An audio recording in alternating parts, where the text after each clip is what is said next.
All right, so there's 3-1 at that point. How are we going to get to extra innings? How would they get there? They're trailing 3-1. Swinging, there's a shot. High and deep. And kiss that one goodbye. Completely out of Fenway. Done with number 5. Give me a little smooch. Two-run shot. And he destroyed that one to tie the game. Okay. All right, tied 3-3. Yeah. All right? Yeah. We go to extras. Some trouble defensively in the 10th. Well, that's how they got in trouble in the beginning of the game, just right? in the 10th? I think that was pretty much all night. Yeah, didn't Bayo hit a guy, walk a guy, and then they threw the ball around? Yeah. It's Don Rafaela, the guy who hit the home run, threw away a ball to home plate, putting two guys in scoring position to set up that two-run single he played earlier. I'm separating pitching woes from other defensive woes. Well, no, that the was combination of woe. those two things. Yeah, in the 10th but the inning. hitting a guy and the walking a guy. Okay, that's just, you're a little if off you hit the with your 8th and command. walk the 9th, Yeah. that's not a great way to get going. And then that harmonic convergence between bad pitching and fielding in the 9th inning. It was great. Shonowell bunting. Kelly muffs it. Everybody's safe. That's a break. I'm surprised you're going for that one run here. No, it's called moving the runner over, something the Red Sox are unable to do. When given a runner on second base in the bottom of the 10th inning, they decided not to do any of that. Yeah. That was great. Angels would ultimately score, and then... And Rafaela pops it up. And Reed Detmers owns another great franchise distinction. Wow! Nolan Ryan, Mike Witt, Reed Detmers, the only Angels to throw a no-no and record a save. A brilliantly worked bottom of the 10th. Who cares? Who finds that? Who cares? Stats and information. How many people listening or watching you, sir, care about that? Well, you got to create a story, my friend. There's 162 of these bad boys. All right, 3 errors by the Red Sox. Right. You had Christian Campbell kick away a routine double play ball. You had that bad fielding bunt. Rafaela airmail to throw home to set up a 2-run single. This team doesn't move runners over. They can't field the baseball. They have more errors than anyone else in Major League Baseball. They have 34 losses, 17 of which have been by 1 run. They do the little things poorly. By poorly, I'm underselling it. They're terrible at it. They had runners on second, third. They scored a run, the Rafaela homer. They had runners on second and third and nobody out and didn't score. This is what they've been doing for 2 months now. They're a bad baseball team. They need to sell at the deadline. They need to get as much as they can for the veteran pieces. Well, it was funny. They were talking about, they had an article in ESPN about sellers and holders and, buyers. And there was talk trade Jaron Duran. And no, you can't justify that. You can't trade a major leaguer that's young major leaguer under your control for a bunch of minor leaguers. I mean, you can't be doing that. He was the All-Star Game MVP. He got top 5 votes for MVP last year. Yeah. Not a chance. Well, this is the guy that everyone else in Major League Baseball is trying to get. But if you're, exactly. But if you're looking, I guess the sad part of that is if you're looking at the team and who would be available and who people would want, right? That's not a kid like one of your, rookies. Who else would you want? No, I mean, you're not trading Devers, you're not trading Campbell, you're not trading Meyer, you're not trading Roman Anthony. So it would be veteran pitchers that you could sell off. Like, is Aroldis Chapman really helping this team right now? Chapman's pitched real well. You could probably get him for something at the deadline. And guys like Lucas Giolito, who could be a back end starter for somebody.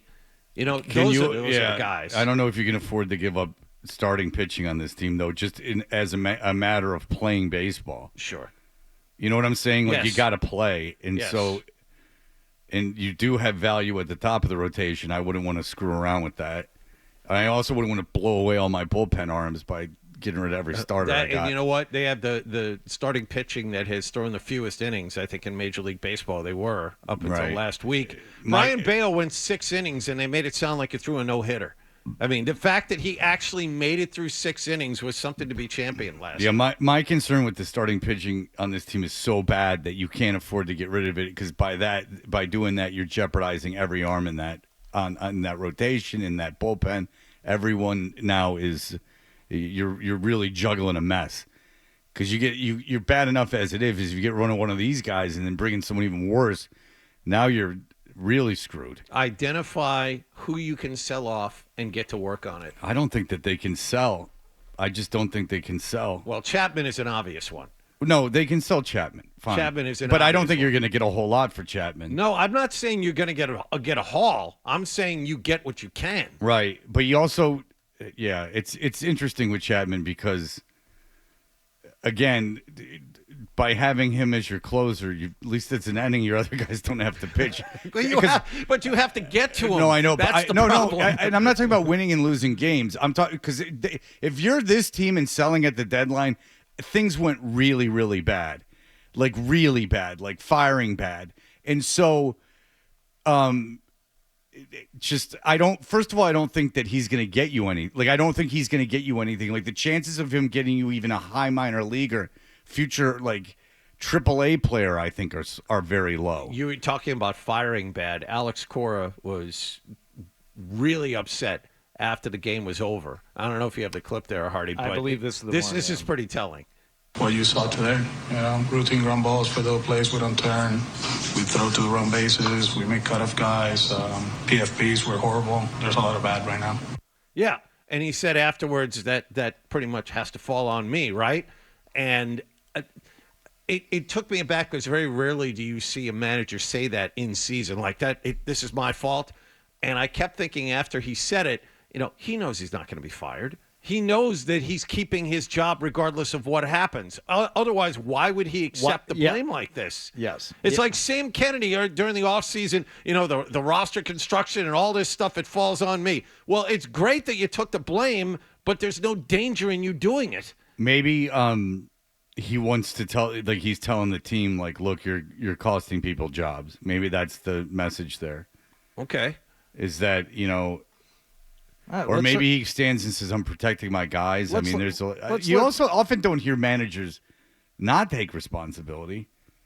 No, but what I'm saying is he was so over the top about it. He's like, hey, we're playing terribly. This is all my fault. You hear managers say, I should have done this. I should have done that. This The is College a more World Series, I heard a lot encompassing of managers say a lot of things. Those managers can't shut up. The College World Series, they're saying gay slurs. They're yelling and screaming at the Coastal Carolina staff. They're having a time of their saw lives. that video. He's upset at the Florida guy. I saw that. No, the Florida guy's upset at. Oh, well, No, yeah.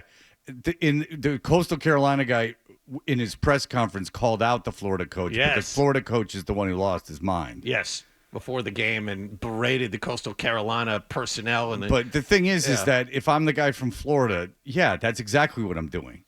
I'm berating the guy from Coastal Carolina. And even at one time when he's yelling at him says, look, I respect what you do, which is kind of like the da-da-da-da. But he was mad that they moved the time of the game. And, so he was yelling at him. Keep making the same mistakes. We're not getting better. At one point, it has to be on me, I guess, right? I'm the manager. I got to keep pushing them to be better. They're not getting better. They're not. We keep making them the same mistakes. And I'll be very honest about it, very open about it. You get frustrated, but at one point, it's like, okay, what are we going to do? What's going to change, because we keep doing the same thing. Hey! We are Toucher and Hardy. Be listening at the end of this segment for a pair of tickets to Gab Fest, the first beer fest at the Great American Beer Hall in Medford. That's it? That's it? Okay. So we just heard Alex Cora there saying it wasn't quite the falling on the sword that I thought it was going to be. We were talking about it beforehand. He said, I guess at some point it's got to be on me. We keep talking about these guys getting better. They're not getting better. We keep making the same mistakes. But I think you nailed it, Fred, or John, in that he knows he's not getting fired. No. So it's easy to fall on the sword and take all the blame, which may be commonplace for managers and coaches to do, but especially for Alex Cora, he's not losing his job. No chance. There's no He's their indication of it. guy. They just signed him to a big contract. They're not punting on that. He's, regardless of how bad it gets, and this team is without a doubt less than the sum of its parts to this point in the season. I'm not saying they're world beaters. They shouldn't be ahead of the Yankees, considering how bad the lineup is. You had Romy Gonzalez batting cleanup playing first base last night. Rob Refsnyder in right field hitting third. I mean, this is not a good lineup. Cora is hamstrung by what is put out there for him, but at the same time, they are not good. They don't run bases well. Their situational hitting is terrible. But mentally, at least, Tristan Casas is in a good place. I'm living my worst nightmare right now. Oh, that's not good. Oh, well. Allow me to introduce you to some further tales. This is, the worst case scenario for any type of player to go through a recovery that's double digits months long. But going through it now, I feel like I'm going to be better as a consequence of it. Okay. Can't wait till you get back, big fella. Not great. Yeah, he said he was going for opening day next year. That's his goal. Now, there's a 40-120 guy. Just insert that right back in the lineup. Yep. It's going to be a celebration. Opening day next year. If you like that clip, check out more videos from Toucher and Hardy here. Point slightly up and to the left. For more Red Sox analysis and opinion, hit this playlist. Point slightly down and to the left. And for all the latest from the Sports Hub, download the app at 985thesportshub.com.